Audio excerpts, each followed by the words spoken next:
Talks of WWE reportedly leaving Peacock, plus WWE getting outbid by AEW, and Rock WrestleMania 41 plans have been ruined. So much to discuss right here on the Ango Show.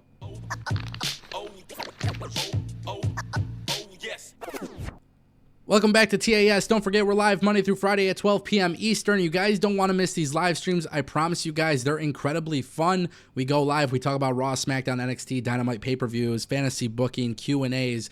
It's all about the chat, so make sure you guys pull up. Don't miss a show. Seriously, it's become one of the funnest things on this channel, and I would appreciate it if you guys attended once in a while.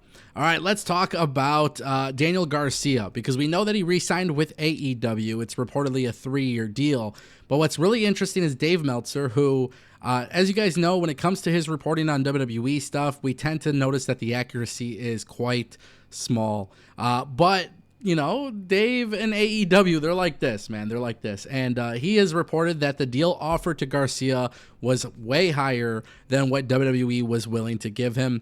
Meltzer actually wrote, the way that he explained it on the air and Khan as well was that it was a hard decision. Those in WWE said more than a month back that the AEW deal was significantly higher and they expected he would take it. So this is really interesting because that means WWE got outbid. And look, I know a lot of people are going to do the tribalism thing here, but the really key takeaway from this is that WWE and AEW existing truly is good for business. Honestly, it is so good for business because Daniel Garcia, prior to going to AEW, was relatively unknown. Obviously, if you watch the indies, you might know who he is. But the reality is he was really becoming one of the homegrown stars in AEW. And it would have been very catastrophic for AEW to lose one of their homegrown stars. That's the reality. Now, the thing is, if AEW didn't exist and Daniel Garcia, let's just say, was never part of AEW, the likelihood of him getting a good WWE deal would have been a lot less significant. Now, with AEW and WWE both being financially viable options to for work, like, this is a great thing because this is forcing Tony Khan's hand to paying more money to talent. But here's the reality. It's also going to force WWE's hand in terms of paying for talent. You know, the reality is that I think all wrestlers are severely underpaid. When you look at what wrestling companies make and you look at the profits and stuff, yeah, I think wrestlers should be paid more, just like I believe MMA fighters should be paid more. But these are the two industries, combat sports, professional wrestling. No matter how rich and successful these companies are, the wrestlers are always severely underpaid compared to the profits that the companies are making. So I love the idea that there is AEW and there is WWE.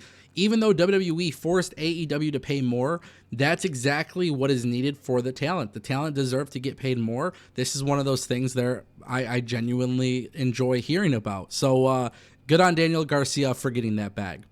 Guys, The Rock was teasing WrestleMania 41 when he returned at Bad Blood. Now, there has been a ton of talk about this. We're going to see if Dave Meltzer is lying because he is reporting that The Rock, he basically told WWE that he can't do WrestleMania 41.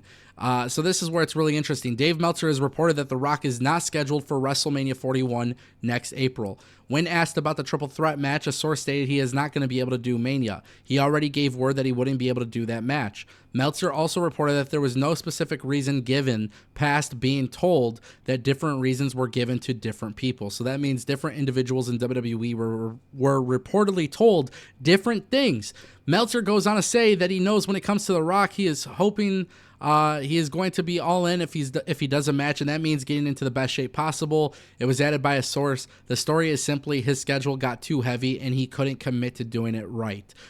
This is interesting because why the hell would The Rock show up at Bad Blood and tease something for WrestleMania 41 if there's no plans for The Rock to be at WrestleMania 41?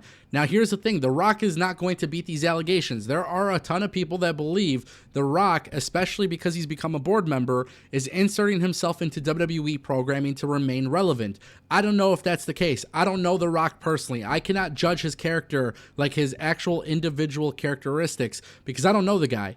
But if The Rock comes out at Bad Blood and then we don't see him at all until next year, then what the point? What was the point of all this? And obviously at that point, yeah, The Rock will not beat those allegations. Listen, I think Dave Meltzer's reporting when it comes to WWE stuff, you know, it's one of those things where I think right now we are witnessing something very interesting in the WWE. The WWE doesn't need The Rock. The Rock is Hollywood, but The Rock wants to be involved. The Rock's in the biggest storyline. My realization is that The Rock needs to be there. I'm sorry, but that's just the realization that I've had.